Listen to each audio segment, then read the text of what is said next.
Current marks की situation. Option A above 150 and improving. Improving का मतलब है, यहां पे मैं आपको बता देता हूं कि सर मुझे अपनी गलतियां महसूस हो गई हैं, above 200 and improving and improved a lot. सी 100 से लेकर 150 यहीं पर आकर रुक गया है मामला। And option D below 100 no improvement sign.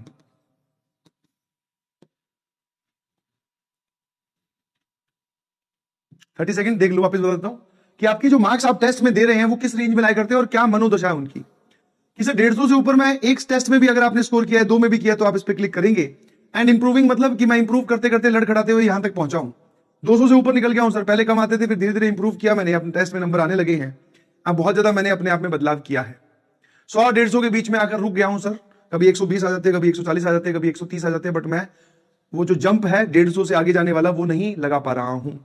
और सर कोई इंप्रूवमेंट नहीं है, मैं 100 से नीचे ही हूं।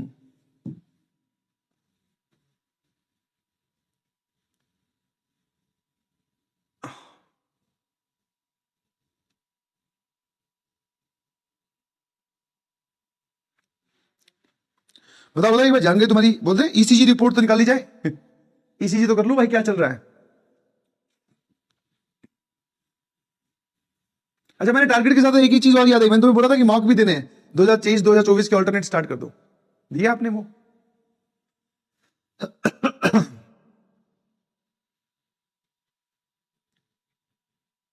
मुझे लगता है ए और सी में ज्यादा जनता जो है वो बटी हुई होगी, ए और सी में। तो मैं तो चाहूंगा कि ए हो 21%, बिल्कुल सही। टॉपर्स इतने ही होते हैं, 5% या 4% ही लेते हैं। सर यहां पर हमारे पास में आ गए हैं 34% और यहां पर 40%। ठीक है, ठीक है, है ना। सब्जेक्ट वाइज जो लोग दे रहे हैं उसका कोई फायदा मुझे नहीं लगता एट ऑल होने वाला है। ठीक है, आप सब्जेक्ट वाइज अगर देना चाहते हो तो मैथ्स का दो, फिजिक्स केमिस्ट्री के सब्जेक्ट वाइज मत दो, उसका कोई फायदा नहीं होगा। कि आप सब्जेक्ट वाइज कैसे टाइम अलॉट करोगे। जो लोग कह रहे हैं कि मैंने तुम्हें मॉक देने के लिए बोला था, तुमने उसको सब्जेक्ट वाइज अटेम्प्ट कर लिया कि एक बार फिजिक्स का कर लेता हूं, एक बार केमिस्ट्री का, एक बार मैथ्स का, ऐसा, या सिर्फ फिजिक्स का करके छोड़ दिया, नहीं मजा आएगा। मतलब वो जो टेस्ट वाली फीलिंग है वो नहीं आएगी, क्योंकि टेस्ट वाली फीलिंग तब आती है जब आप 3 घंटे लेकर तीनों सब्जेक्ट में उतरते हो।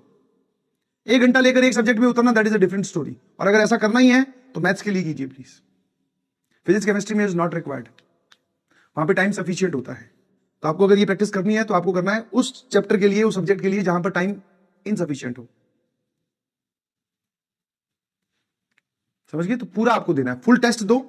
ठीक है, तो यहां पे आपको एक गेम समझ में आ रहा होगा, देखो ध्यान से, कि अगर मैं रिजल्ट्स की मतलब मेहनत की बात करता हूं तो सर मेहनत में तो लोगों ने कमी छोड़ी नहीं है, मतलब सब लोग एकदम तत्पर हैं। ठीक है ना। पैरेलल से टेस्ट भी दे रहे हैं और मैक्सिमम 2-3 चैप्टर, इसको भी मिलाकर ये अमाउंट भी 50 से ऊपर जा रहा है। देखो ध्यान से, ये अमाउंट भी 50 से ऊपर जा रहा है। बट अगर मैं मार्क्स की बात करता हूं तो मार्क्स वाला जो अमाउंट है सर वो 50 से ऊपर नहीं जा रहा। मतलब ये वाली दोनों कैटेगरी मिलाकर 75% जनता रह गई, है ना।